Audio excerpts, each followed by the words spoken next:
Hey guys, Scott here with an extremely detailed graph, and today I'm going to try to show you exactly what my problem with the knight is and how this is probably not going to be a killer that I want to play because of the lack of gameplay options for both sides. I need to make it clear this is not really an issue of balance. Balance-wise, I think he's probably actually going to be pretty decent. But the issue is that the gameplay options, I think, due to the way that the killer is designed, are extremely limited to the point where you're not really making choices. You're just sort of relying on the map. And I think that's a problem. So I'm going to show you exactly what I'm talking about. I tried doing this in game with bots, but the bots won't cooperate and do exactly what I'm trying to show. So I'm just going to do this here instead. So this is a top-down view of the shack, for example. This is, the entrance of the shack. On the right, we have the window. And then on the top, we have, the other entrance. And so I'm going to show you the problem with the knight based on how you would run the shack, for example.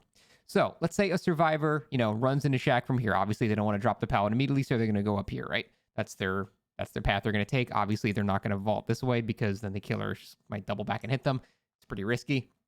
So typically, you want to try to make as much distance as possible and get up top there. So let's say the survivor gets to this point right here where they're sort of waiting to see if the killer is going to enter or try to like double back around, this side or something. So they're just waiting to see what the killer does. Now, the knight, you might think, okay, let me like play the knight in a cool way. So the knight is sitting right here at the doorway, right? So he's going to take his, his little green orb thing, and he's going to, the smart play here would be to shoot it around this way, right? Because if you shoot it this way, it forces the survivor this way, and this is the shorter side. So the killer only has to go here to catch up. So if the survivor decides to, leave the loop and go this way, well, there's not that much distance lost. So you can just catch up like that, right? So it seems like that would, be the correct way for the killer to play. However, the correct option for the survivor here, as soon as he sees the knight stab his sword into the ground, the correct play for the survivor is to just fuck off and leave this way. Now, if they're in a map like Rotten Fields where they can actually go this way as well, that's even safer, and the killer will get absolutely no value. But this is a worst case scenario where a survivor is at the edge of a map and they can only go left or right. So as soon as that sword comes down, the survivor's one correct play there to make is to just fuck off to the left and go that way. Now, what's going to happen with the killer is he is going to start using his power. He's going to channel it over here. And at that point, the survivor is going to be, maybe about here.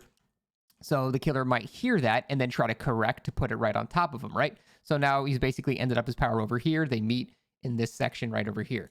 And that's, even if you have like the map add-on that triggers it so the guards actually do see the survivor and they do start chasing the survivor, look how much distance has been lost. The killer is still over here, and now you guys are way over here. So at that point, you've just wasted so much time. Even if you do get the guard on them, they're already 12 seconds ahead of you. So at the point where they're just going to outrun the guard and it's just going to expire before it can even get to them because the guard has a delay for activation and then another delay where they have to place their banner. You have this scenario where you're just going to outrun them. So that ends up being not the correct way to play the killer, and survivors end up just getting a bunch of distance on you if you try that.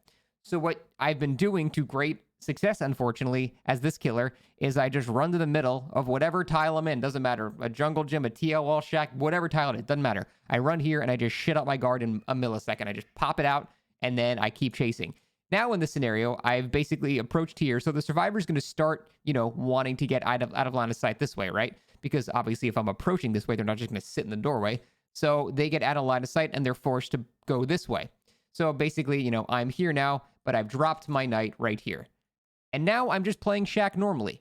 And the only option the survivor has now is to just continue running this way. That's the only thing they can do. Because if they try to loop the shack, then they just eat shit from the garden here, and then they get sandwiched. If they try to go left side around the shack, I mean, it ends up being the same exact option. But in this scenario, at the very least, the killer does not lose that much distance to the survivor.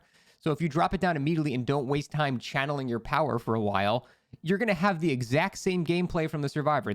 No matter what the killer does, the same option is always going to be, available to the survivor, which is just leaving the loop, whatever side they go. However, if you do it in this kind of uninteresting way where you just plop the guard down immediately, instead of, you being here and the survivor being here, we're going to have a scenario where, you're here and the survivor's here. You're going to be way closer. So unless there's a connected tile for the survivor, you're probably going to end up hitting them. And here's the problem.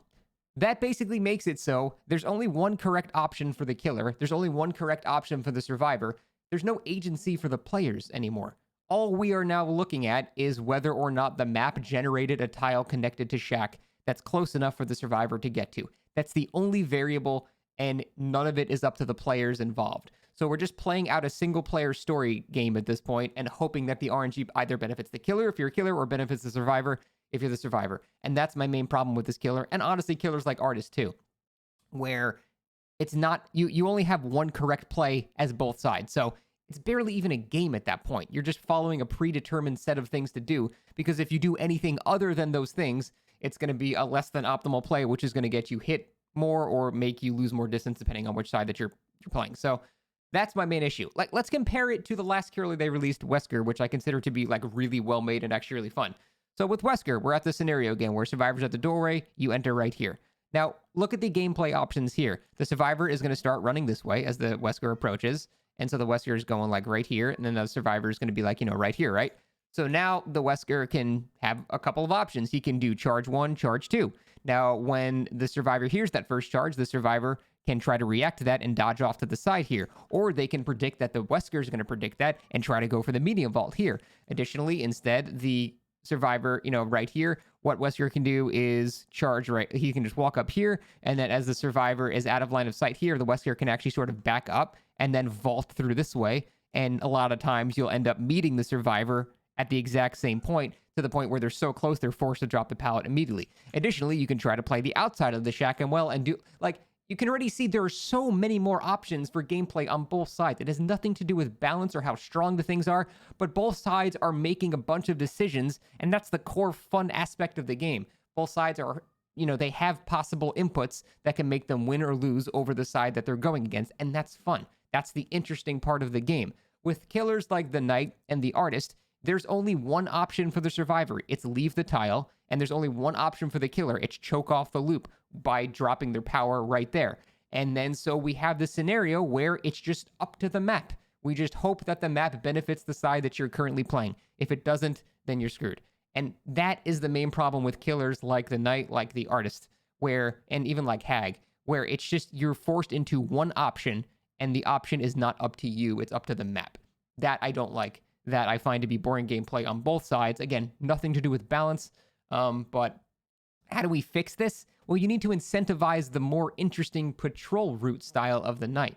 And that would be, things like removing the green orb so the survivors cannot see and react to you using your power and just leave in the opposite direction. This would actually make it so the survivors have to guess where the Knight is going to end up. So at least there's some element of gameplay there, and it'll reward the Knight for actively seeking that type of gameplay.